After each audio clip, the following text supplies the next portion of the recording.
Hello everyone, সবাই কেমন আছেন? আশা করি সবাই অনেক বেশি ভালো আছেন। তো আমার হাতে যে দেখতে পাচ্ছেন এই যে সারটা, এর কি নাম দেখা যাচ্ছে? জৈব সার। হ্যাঁ?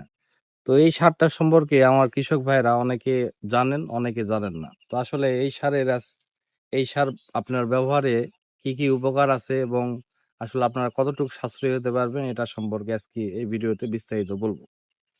তো বাজারে এখন রাসায়নিক সারের অনেক আপনারা দেখতেছেন যে অনেক একটু প্রবলেম হচ্ছে। তো আপনারা অনেকে পাচ্ছেন, অনেকের সমস্যা হচ্ছে।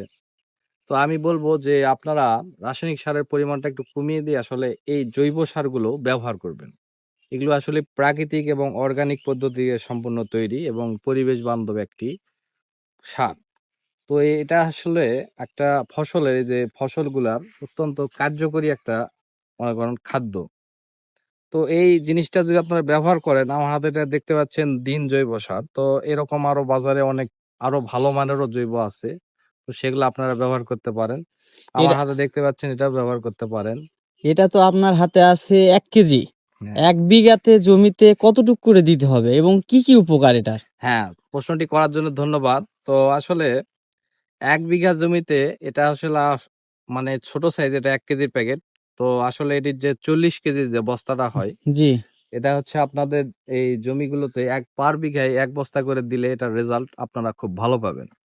মানে আপনি বলতে চাচ্ছেন যে জমিটার মান ভালো থাকবে। যেটা আমরা এমনি সারগুলো ব্যবহার করতেছি, সেই সারগুলোর তুলনায় যদি আমরা জৈব সার ব্যবহার করি আমাদের জমি ভালো থাকবে এবং ফসলটাও আমাদের দ্বিগুণ হবে। হ্যাঁ, হ্যাঁ। তো আসলে রাসায়নিক সার আমরা প্রচুর ব্যবহার করি। সেখানে আপনাদের আসলে অনেক টাকার পরিমাণ চলে যায়, বাট আপনারা আশানুরূপ যে ফল বা লাভ সেটা আপনারা পান না।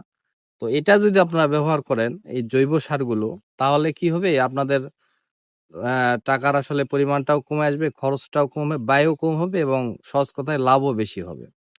তো এটা আপনারা ব্যবহার করতে পারেন। আর হচ্ছে আপনারা অনেক ব্যবহার করেন রাসায়নিক সার। মনে করেন আমার ১ বেজে এই জমিগুলোতে ১ বিঘা জমিতে আপনারা দেখা যাচ্ছে যে অনেক, অনেক সার অনেক লাগতেছে। সার ব্যবহার করতেছেন। ১ বস্তা ২ বস্তা। আমি বলব সে তার জায়গাতে এইটা ৪০ কেজির যে বস্তাগুলো সেটা ১ বস্তা ব্যবহার করে আপনি দেখবেন।